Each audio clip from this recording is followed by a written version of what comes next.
Deus agiu, jovem livre de tenossinovite, Congregação Cristã no Brasil. Era uma tarde de sábado, o sol ainda brilhava forte quando o irmão Marcos, um jovem de 23 anos, chegou em casa depois de mais um dia de trabalho na oficina mecânica onde atuava como aprendiz. Ele sempre foi um rapaz dedicado, tanto no serviço quanto na obra do Senhor. Desde criança frequentava os cultos na Congregação Cristã no Brasil, onde seus pais, irmãos de fé, o criaram no caminho do Evangelho. Mas naquele dia, algo estava diferente.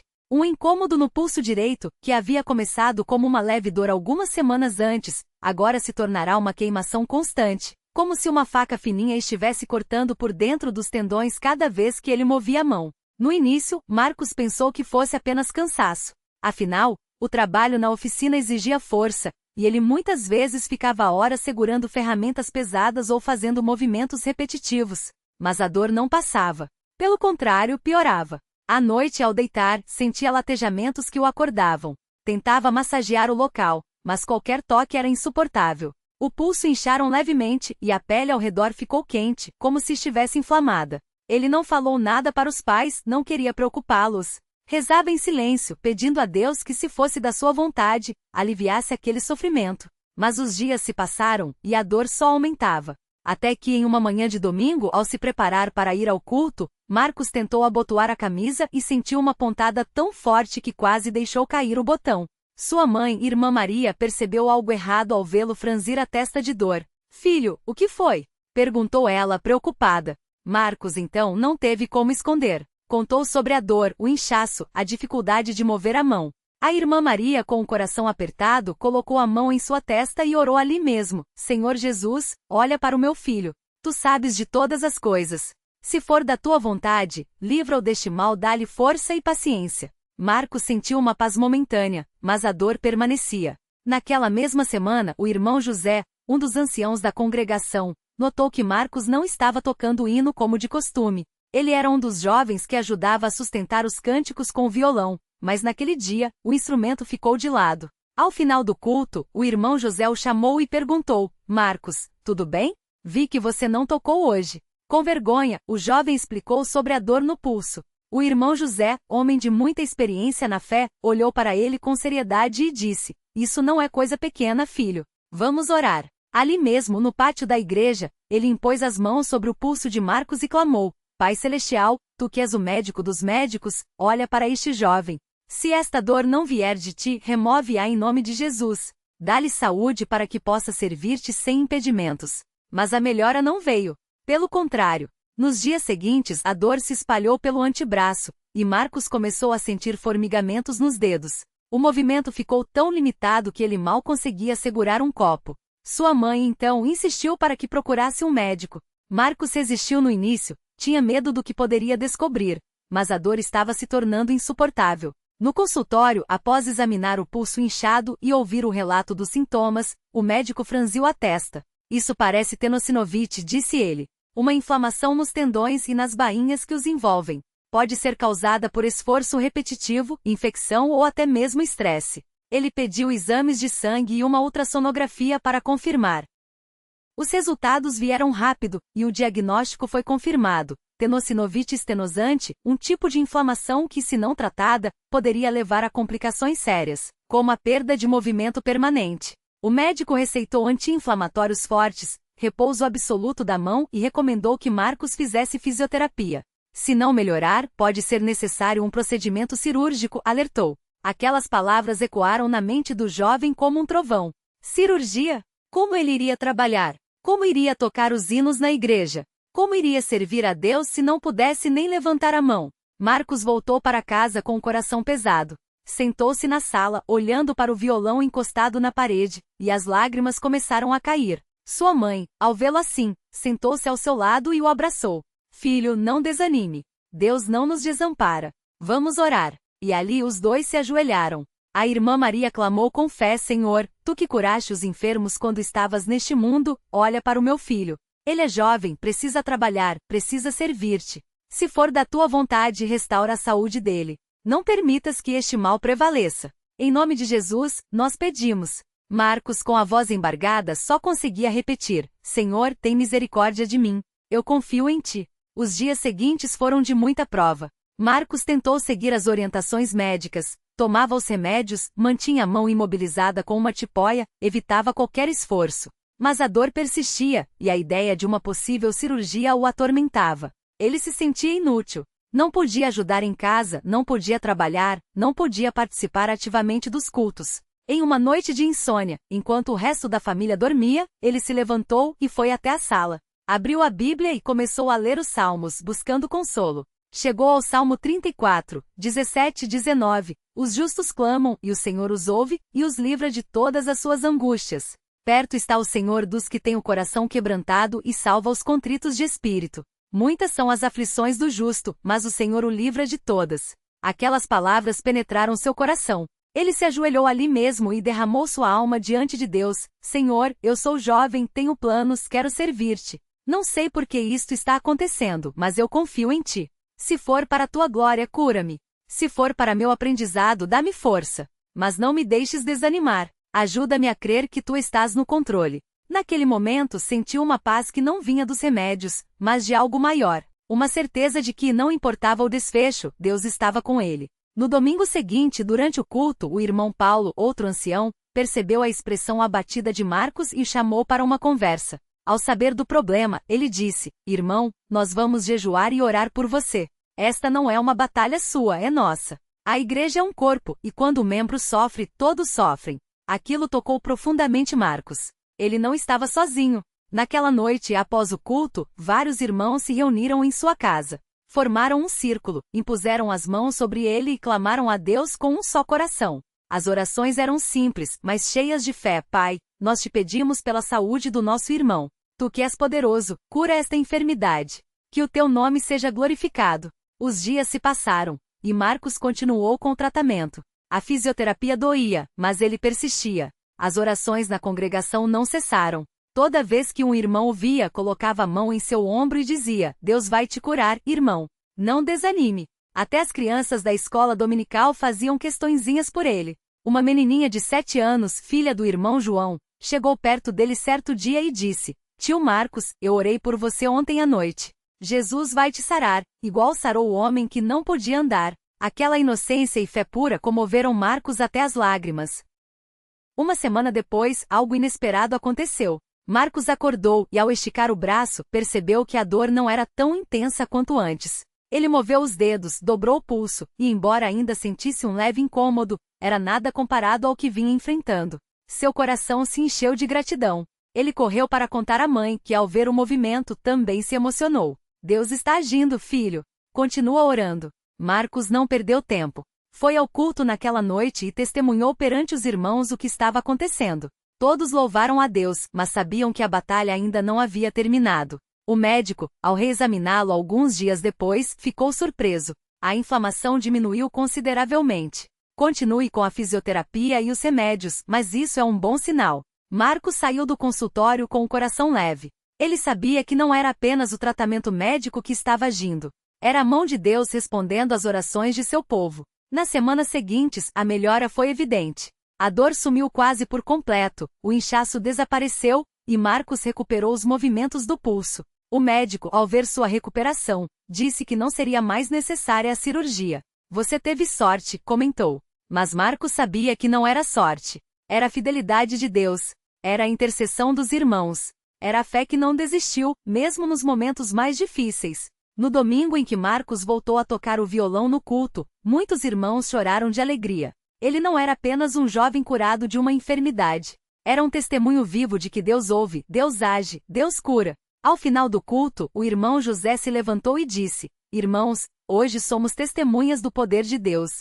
Ele não mudou. Ainda hoje, ele ouve nossas orações e opera milagres. Não foi pela força do homem, não foi pela sabedoria dos médicos, mas pela misericórdia do nosso Pai Celestial. Que este fato fortaleça a fé de cada um de nós. Marcos, ao olhar para trás, via como Deus havia trabalhado em cada detalhe. Nas noites de dor, nas orações dos irmãos, na paciência que lhe foi dada, na cura gradual que veio não de repente, mas passo a passo, como para mostrar que Deus está no controle de todas as coisas. Ele aprendeu que às vezes a prova vem para nos aproximar mais de Deus, para nos fazer depender totalmente dele. Hoje Marcos continua servindo ao Senhor com alegria. Ele não esquece daqueles dias difíceis, mas os lembra como um tempo em que Deus se revelou de maneira especial. Sempre que encontra alguém passando por uma enfermidade, ele compartilha sua experiência e diz: não desanime. Deus tem o tempo dele e ele não nos abandona. Ore, peça aos irmãos que orem por você e confie. Ele vai agir. A família de Marcos e toda a congregação ficaram marcados por esse testemunho. Não foi uma cura instantânea, não foi um milagre espetaculoso, mas foi uma obra silenciosa e poderosa de Deus, que mostrou que Ele se importa com cada detalhe de nossas vidas, que Ele ouve o clamor dos seus filhos e no seu tempo responde. Que este relato sirva para encorajar a todos os que estão passando por provas. Deus não dorme. Ele não se esquece de nós. Em meio à dor, à incerteza, à luta, Ele está presente, trabalhando em nosso favor. E quando menos esperamos, Ele age. Como fez com Marcos, como faz com cada um que nele confia. A Deus seja toda a glória, honra e louvor, pelo que Ele fez, pelo que Ele faz e pelo que ainda há de fazer em nossas vidas. Amém. Marcos nunca imaginou que uma simples dor no punho poderia se tornar uma prova tão longa e tão profunda. Tudo começou com um incômodo ao segurar a Bíblia durante os cultos. No início pensou que fosse apenas cansaço, afinal, trabalhava como mecânico e o esforço repetitivo fazia parte do seu dia a dia. Mas as dores foram aumentando, e logo até abrir uma torneira ou cumprimentar os irmãos com um aperto de mão se tornou um sofrimento.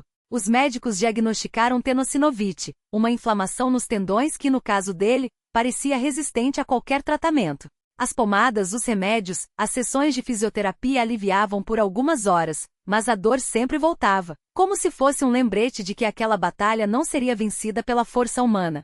Foi numa tarde de sábado, depois de mais uma consulta frustrante, que Marcos sentou-se no banco da igreja vazia, apenas ele e Deus. Não havia palavras, apenas lágrimas. Ele abriu o saltério e seus olhos caíram sobre o Salmo 34, 18. Perto está o Senhor dos que têm o coração quebrantado e salva-os de espírito oprimido. Aquela promessa foi como um bálsamo. Não era uma garantia de cura imediata, mas era a certeza de que Deus estava ali mesmo no silêncio. Ele orou não por um milagre espetaculoso, mas por força para suportar. E Deus ouviu. Os dias seguintes foram de uma luta interior intensa. Marcos sentia-se inútil. Como poderia servir ao Senhor se nem conseguia levantar os braços para louvar? Como poderia trabalhar para sustentar sua família se cada movimento era uma pontada? Mas foi justamente nessa fraqueza que ele aprendeu o verdadeiro significado de depender de Deus. Os irmãos da congregação, percebendo seu sofrimento, começaram a orar por ele não só nos cultos, mas em suas casas, em seus trabalhos, em segredo. Alguns o visitavam apenas para ler um capítulo da Bíblia e orar juntos. Não eram palavras vazias, eram clamores sinceros, como os de Jó, que mesmo no meio da dor, não deixava de buscar a Deus. Uma irmã da igreja, Dona Maria, uma senhora de cabelos brancos e mãos sempre ocupadas em servir, aproximou-se dele certo dia e disse: Filho, eu também já passei por provas que parecia que nunca iam acabar. Mas Deus não nos dá só o que a gente pede. Ele nos dá o que a gente precisa para crescer. Você está sendo lapidado. Aquelas palavras ficaram gravadas em seu coração. Não era uma explicação para o sofrimento, mas era uma luz no caminho. Marcos começou a enxergar que mesmo na dor, Deus estava moldando algo nele. As noites eram as piores. A dor parecia aumentar quando tudo estava quieto. Mas foi nessas madrugadas que Marcos aprendeu a orar de um jeito que nunca havia orado antes. Não eram mais palavras decoradas, eram suspiros, eram lágrimas, era uma conversa íntima com o Pai. Ele se lembrava das palavras do Senhor Jesus no Getsêmani: Meu Pai, se possível, passe de mim este cálice. Todavia, não seja como eu quero, mas como tu queres. E assim, pouco a pouco, a dor física foi se tornando secundária diante da paz que invadia sua alma. Não era a ausência do problema, mas a presença de Deus no meio dele. Um domingo, durante o culto, enquanto os irmãos cantavam, Confia no Senhor de todo o teu coração, Marcos sentiu algo diferente. Não foi uma voz, não foi um sinal no céu, mas foi uma certeza no espírito: eu estou contigo. Não havia mais medo. Não havia mais desespero. Havia uma paz que excedia todo entendimento. Ele não sabia quando ou como a cura viria, mas sabia que Deus não o havia abandonado. E isso bastava. Os meses passaram, e aos poucos, Marcos começou a notar pequenas melhoras. Um dia conseguiu segurar a Bíblia sem dor. Outro dia conseguiu apertar a mão de um irmão sem estremecer. Não era uma recuperação rápida, mas era constante. Cada pequena vitória era um motivo para agradecer. Ele passava a contar aos irmãos: Deus está agindo, mesmo que a gente não veja de imediato. Ele está trabalhando nos bastidores. E a congregação, que havia orado tanto por ele, agora se alegrava com cada passo da sua restauração. Um detalhe que marcou muito Marcos foi a fidelidade de Deus nas coisas pequenas. Certa vez ele precisava trocar uma peça no carro, mas suas mãos não tinham força para apertar os parafusos. Pediu ajuda a um irmão, e enquanto trabalhavam, o irmão disse: Marcos, você já parou para pensar que Deus poderia ter deixado você sem as mãos? Mas ele não fez isso. Ele permitiu que você ainda pudesse mover os dedos, ainda pudesse trabalhar, ainda pudesse servir. Isso já é uma vitória. Aquela observação simples o fez ver que mesmo na prova, Deus estava preservando sua vida de maneiras que ele nem percebia. A esposa de Marcos, Ana, foi outro grande instrumento de Deus na vida dele. Ela nunca reclamou, nunca o pressionou, nunca deixou de encorajá-lo. Nas noites em que a dor era insuportável, ela orava ao seu lado, segurando sua mão. Certa vez ela lhe disse: Marcos, eu não sei por que isso está acontecendo, mas eu sei que Deus tem um propósito. E enquanto ele não nos mostrar, vamos confiar. Aquela atitude de fé da esposa foi um sustento para ele. Não eram palavras bonitas, era amor em ação, era fé viva. Um momento que ficou gravado na memória de Marcos foi quando o irmão mais novo na fé recém-batizado aproximou-se dele após um culto e disse, com os olhos cheios de lágrimas: Irmão Marcos, eu tenho visto o Senhor orando tanto mesmo com dor. Isso me ensinou que ser cristão não é só quando tudo está bem, mas é confiar em Deus até quando não entendemos. O Senhor me ensinou a orar de verdade.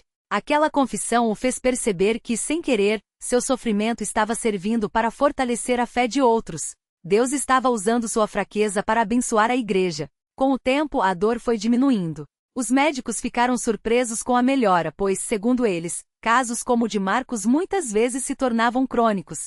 Mas Marcos sabia que não era a medicina sozinha que o estava curando. Era Deus, respondendo às orações de um povo que não desistiu de clamar. Um dia, ele conseguiu levantar os braços no culto sem sentir nenhuma pontada. Foi um momento de gratidão indescritível. Não gritou, não chamou a atenção, mas dentro dele o coração transbordava: Senhor, tu me restauraste. Hoje, quando Marcos conta seu testemunho, ele não fala apenas da cura física, mas da cura espiritual que veio junto. Ele aprendeu que Deus não está interessado apenas em nos livrar das provas, mas em nos transformar através delas. Aprendeu que a fé não é a ausência de dúvidas, mas a escolha de confiar mesmo quando as dúvidas vêm. Aprendeu que a igreja não é um lugar onde todos estão perfeitos, mas é um corpo onde uns sustentam os outros nas fraquezas. Ele costuma dizer aos jovens da congregação: não tenham medo das provas. Deus não permite nada na nossa vida sem um propósito.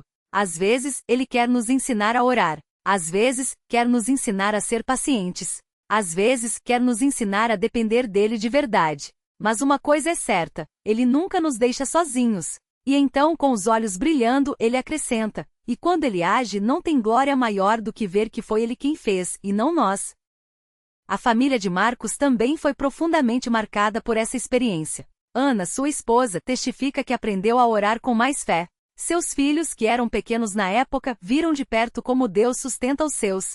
Hoje eles mesmos contam aos amigos da escola como Deus curou o pai deles não de um dia para o outro, mas de um jeito que mostrou que Deus está no controle de tudo. Até as crianças da congregação, que ouviam os adultos orando por Marcos, aprenderam que Deus ouve até os pedidos mais simples, feitos com um coração sincero. Um detalhe que muitos não sabem é que durante aquele tempo, Marcos fez um propósito. Enquanto durasse a prova, ele lera a Bíblia todos os dias, mesmo que fosse apenas um versículo. Havia dias em que a dor era tão forte que ele pedia a Ana para ler por ele, mas ele não deixou de buscar a Deus na sua palavra. E foi assim que ele descobriu promessas que nunca havia notado antes. Versículos como: o Senhor é a minha força e o meu escudo, nele confiou o meu coração, e fui socorrido. Salmo 28, 7, se tornaram seus refúgios. Ele percebeu que Deus não só ouve as nossas orações, como também nos fala através da sua palavra, nos dando ânimo justamente quando mais precisamos. Outra lição que Marcos aprendeu foi a importância de louvar a Deus mesmo antes da vitória.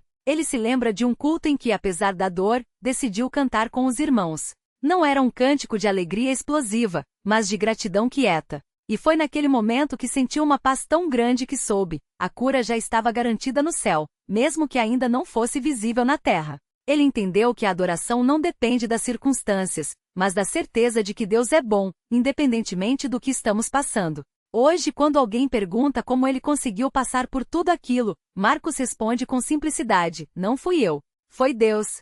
Foi Ele quem me deu força. Foi Ele quem ouviu as orações dos irmãos. Foi Ele quem, aos poucos, me restaurou. Eu só fiz uma coisa, confiei. E então, com voz firme, ele repete o que ouviu de um servo de Deus certa vez: a fé não é crer que Deus pode. É crer que Ele vai no tempo dele, da maneira dele, para a glória dele. A congregação toda se alegrou com a restauração de Marcos, mas o maior legado não foi a cura em si, e sim a fé que foi fortalecida em muitos corações. Irmãos que antes oravam com dúvida começaram a orar com certeza. Jovens que antes desanimavam com os problemas aprenderam a ver as provas como oportunidades de crescer. E até aqueles que não passavam por enfermidades físicas foram encorajados a confiar em Deus em suas próprias lutas, sejam elas quais forem. Marcos não esconde que ainda sente um leve incômodo de vez em quando, como um lembrete de tudo que Deus fez. Mas agora, quando a dor vem, ele sorri e diz: isso aqui é para eu não esquecer de agradecer. Porque a gratidão, ele aprendeu, é o coração da verdadeira adoração. Não é só agradecer quando tudo está bem, mas reconhecer que mesmo nas provas, Deus está agindo em nosso favor. E assim, a história de Marcos se tornou mais um testemunho vivo de que Deus não mudou. Ele ainda ouve, ainda age, ainda restaura. Não sempre do jeito que esperamos, não sempre no tempo que queremos, mas sempre da maneira certa, sempre para o nosso bem, sempre para a sua glória. Que este relato não seja apenas uma história bonita, mas um chamado para todos nós. Confiemos em Deus, não importam as circunstâncias. Porque Ele é fiel. E Ele age.